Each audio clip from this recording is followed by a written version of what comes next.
BN mungkin tidak lagi relevan jika Kuala Lumpur, Dato' Sri Ahmad Zahid Hamidi mengakui Barisan Nasional BN akan menjadi gabungan yang tidak lagi relevan di arena politik tanah air pasca pilihan raya umum ke-15 PRU15.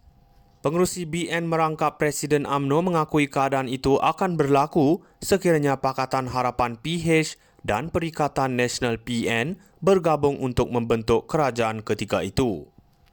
Ketika itu PH ada 82 kerusi manakala PN 73 kerusi dan titah agung supaya kerajaan perpaduan diwujudkan. Jika 82 PH campur 73 PN, maka 155 kerusi diperolehi di Parlimen, menjadikan bilangannya melebihi majoriti 2/3 yang hanya memerlukan 148 kerusi. Kalau kombinasi PH dan PN membentuk kerajaan, maka BN sudah tidak relevan lagi dalam situasi politik ketika itu, katanya ketika merasmikan Perhimpunan Agung Parti Progresif Rakyat, MyPPP, ke-71 hari ini. Ahmad Zahid berkata demikian ketika merasmikan Perhimpunan Agung Parti Progresif Rakyat ke-71 dekat Pusat Dagangan Dunia WTC hari ini. Yang turut hadir Setiausaha Agung BN Dato' Sri Zamri Abdul Kadir, Pemangku Presiden MyPPP Datuk Dr. Loga Bala Mohan, Setiausaha Agung Parti itu Datuk Inder Singh dan Timbalan Presiden MIC Datuk Sri M. Saravanan.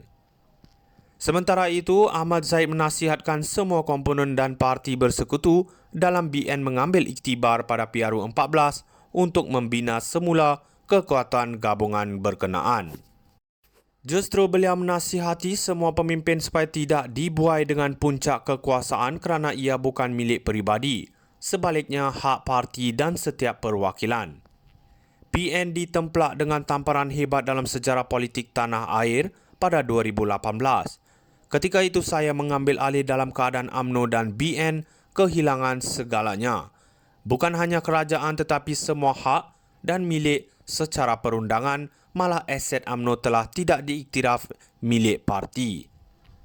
Kita tahu lebih 10 pemimpin diheret ke mahkamah dengan tuduhan sengaja dibuat dan apabila proses perundangan dijalankan membuktikan ia jelas tiada, malah saksi pendakwaan juga tidak berwibawa.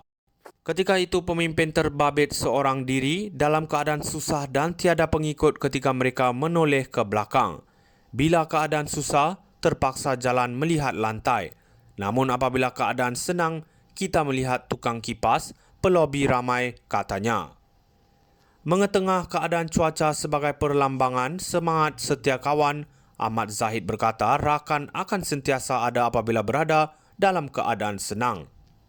Apabila cuaca tenang, mereka akan menjadi rakan. Bila cuaca mendung, rakan tidak lagi menjadi rakan dan mereka boleh pergi sesuka hati.